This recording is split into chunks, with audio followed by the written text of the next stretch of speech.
Hello students, आज के lecture में हम लोग थर्मोडायनामिक्स का रिमेनिंग पार्ट आगे कंटिन्यू करेंगे। लास्ट लेक्चर में हमने फर्स्ट लॉ ऑफ थर्मोडायनामिक्स देखा था और उसके मैथमेटिकल एक्सप्रेशन भी हमने लास्ट लेक्चर में देखी थी। तो आज के लेक्चर में हम लोग आगे कंटिन्यू करेंगे, जिसके अंदर में हम लोग जूल्स लॉ देखेंगे। जूल्स लॉ, ठीक है, जूल्स लॉ देखेंगे। अब जूल्स लॉ का मैथमेटिकल एक्सप्रेशन अगर हम देखना चाहें मैथमेटिकली, तो उसको हम लिख सकते हैं ऐसे, डेल्टा यू, कैपिटल यू लूँगा, divided by delta v at constant temperature is equal to zero. At constant temperature is equal to zero लूँगा, ठीक है। तो अब यहाँ पे हम एक्सप्रेशन भी निकाल सकते हैं कि लॉ की स्टेटमेंट भी बता सकते हैं। क्या बता सकते हैं? The change in internal energy, the change in internal energy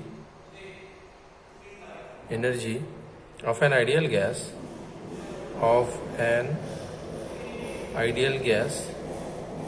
change in internal energy of an ideal gas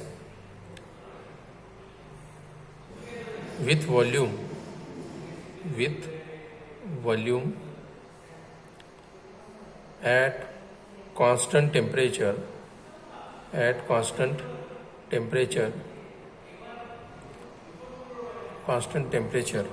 is क्या होगी? ज़ीरो। Is zero.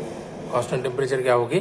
ज़ीरो होगी। Is eight constant temperature zero, ठीक है, ओके। तो अब यहाँ पे देखो, चेंज इन इंटरनल एनर्जी बता रहा है, मतलब यू बता रहा है ना। यहाँ पे मेंशन किया हुआ है you, change in internal energy, that is you of an ideal gas, है ना। ऑफ एन आइडियल गैस के लिए देख रहे हैं हम लोग, of an ideal gas at, है ना, constant temperature and volume at constant temperature, है ना। Change in internal energy delta U, है ना, with volume delta v at constant temperature क्या होगा? ज़ीरो होगा, है ना। Change in internal energy of an ideal gas with volume at constant temperature is zero, ऐसे बोल सकते हैं। तो ये मैथमेटिकली निकाला हमने, ठीक है। तो इस थ्योरम को या लॉ को हम एक्सप्लेन करना चाहें तो कैसे कर सकते हैं? मान लो कि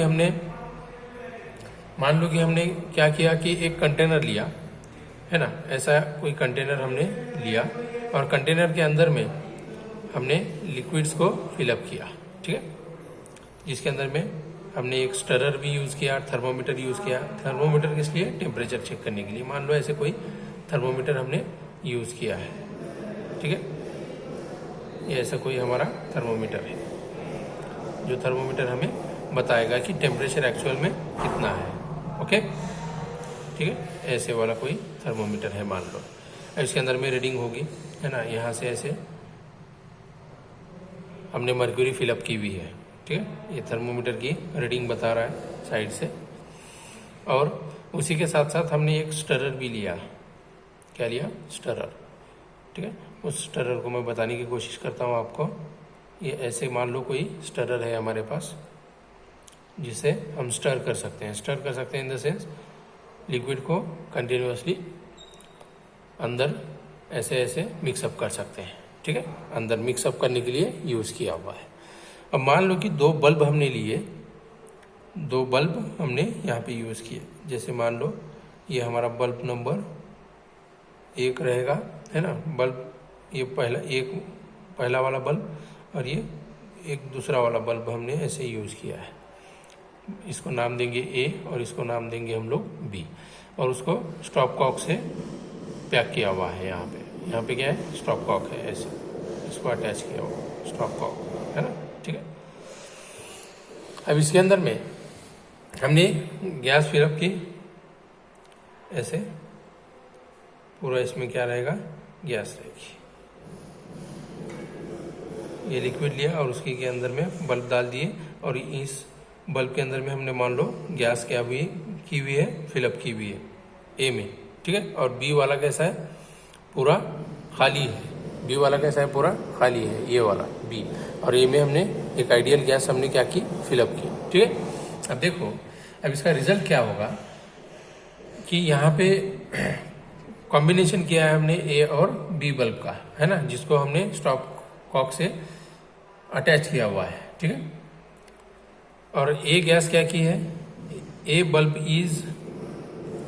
बल्ब कंटेन्स, क्या करेगा, contains an ideal gas, contains an ideal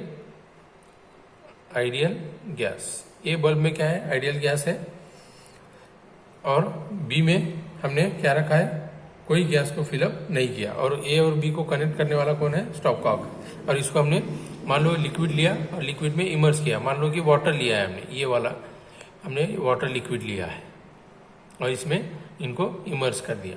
ठीक है, तो अब यहाँ पे होगा क्या कि ए में जो आइडियल गैस है तो एक सर्टन प्रेशर पे आके वो क्या हो जाएगी, है ना, सर्टन प्रेशर पे आएगी, स्टॉप कॉक क्या हो जाएगा, क्लोज हो जाएगा। ठीक है, और बी में क्या रहेगा, कंप्लीट वैक्यूम रहेगा, वैक्यूम, है ना, वैक्यूम रहेगा, तो वो वैक्यूम की वजह से बल्ब में कुछ भी नहीं रहेगा, और यहाँ पे स्टॉप कॉक इधर से ए वाली आइडियल गैस बी में जाने नहीं देगा। ठीक है, तो अब आगे जैसे जैसे हम देखते हैं कि थर्मल इक्विलिब्रियम आएगा, जैसे जैसे क्या आएगा, थर्मल इक्विलिब्रियम आएगा, थर्मल क्या आएगा, इक्विलिब्रियम, है ना, the bulb reach a thermal equilibrium after some time. तो उसके बाद क्या होगा कि जब थर्मल इक्विलिब्रियम आएगा तब हम वाटर का टेम्परेचर क्या करेंगे, नोट डाउन करेंगे। Temperature of water is noted, temperature of water is क्या करेंगे, नोटेड, नोट करेंगे उसको। ठीक है, वहां पे नोट करेंगे। ठीक है, the stop cock yes is now open. आगे इसको क्या किया हमने, ओपन कर दिया, मान लो स्टॉप कॉक को क्या कर दिया, ओपन कर दिया, और ए वाली गैस को अलाउ कर दिया बी वाले बल्ब में जाने के लिए, है ना, ए बल्ब में से आइडियल गैस को अलाउ कर दिया बी वाले बल्ब में जाने के लिए। तो वहां पे क्या होगा कि टेम्परेचर में फिर से क्या होगा, फर्क आएगा, है ना, वाटर के टेम्परेचर में फिर से क्या होगा, चेंज आएगा। तो वो चेंज को भी हम क्या करेंगे, नोट डाउन करेंगे।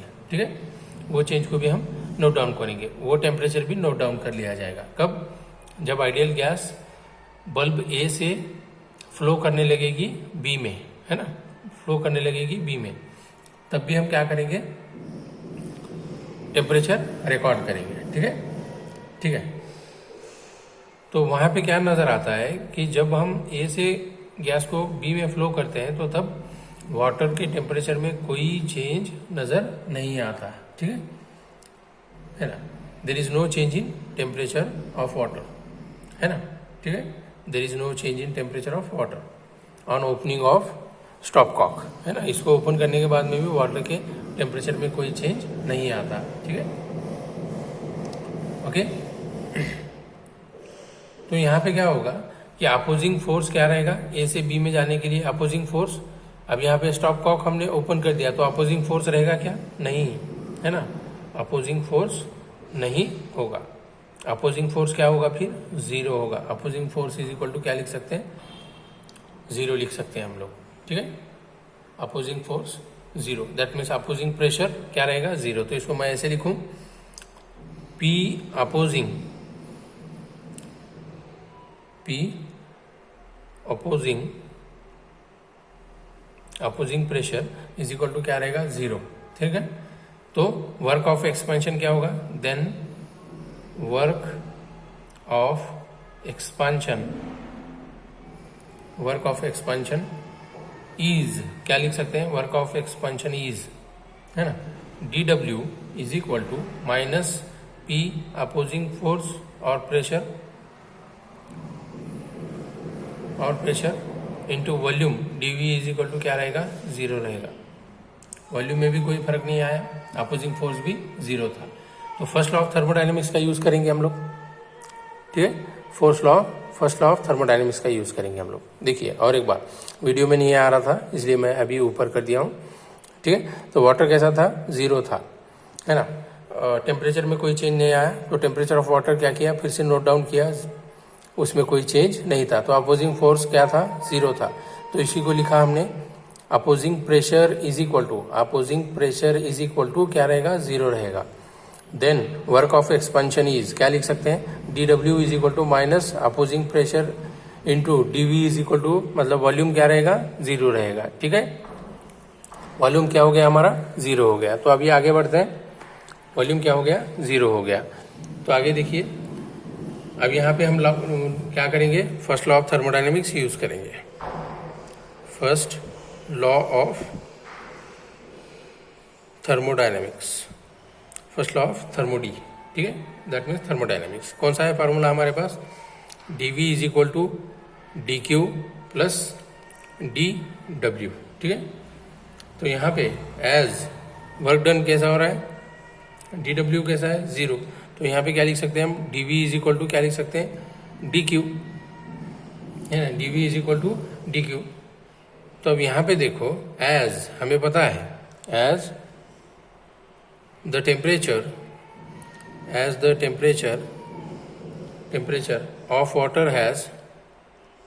of water has no change or not changed। तो dq क्या लिख सकते हैं, इज इक्वल टू क्या लिख सकते हैं, 0। हेंस du क्या होगा, फिर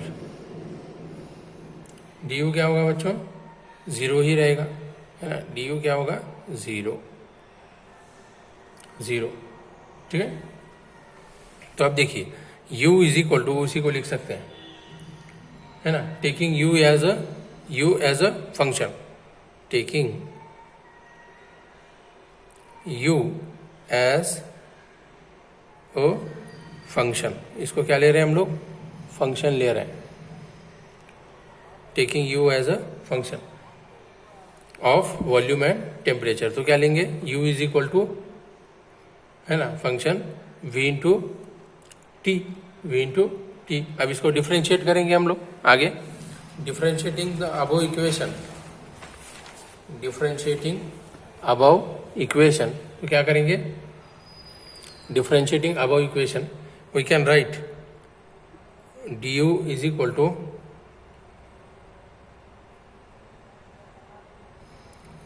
du by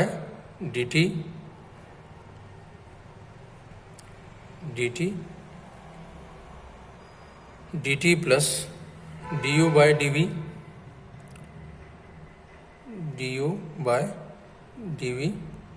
है, तो डेल्टा बोलो, dv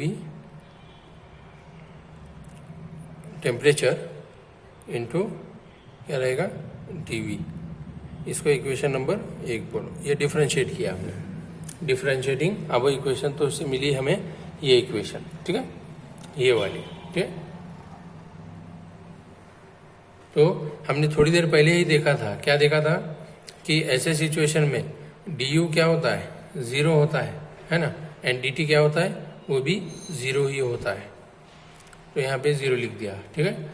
substituting the values of du and dt, substituting values of du and dt in equation 1, ऊपर वाले इक्वेशन में हम उसको फिलअप करेंगे। तो क्या होगा,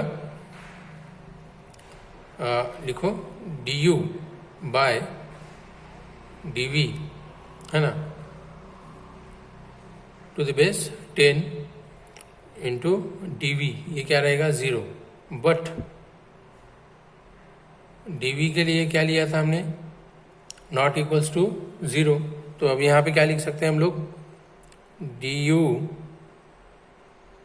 du by dv t is equal to क्या रहेगा, t रहेगा। तो ये इक्वेशन हमने यहाँ पे निकाल दी, ठीक है। तो ये इक्वेशन कौन सी होगी, जूल्स लॉ होगा। तो जूल्स लॉ क्या कहता है, change of internal energy of an ideal gas, change of internal energy of an ideal gas with volume at constant temperature, है ना, ये कांस्टेंट टेम्परेचर बता रहा है। Change in internal energy of an ideal gas with volume at constant temperature is क्या रहेगा, 0, क्या रहेगा, 0 रहेगा, ठीक है। This is the joules law, ठीक है।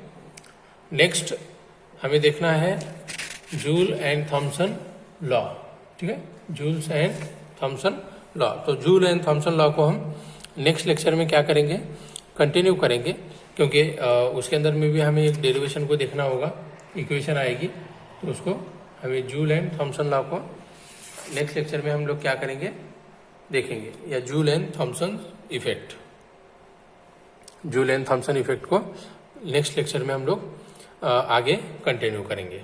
ओके, चलिए, थैंक यू।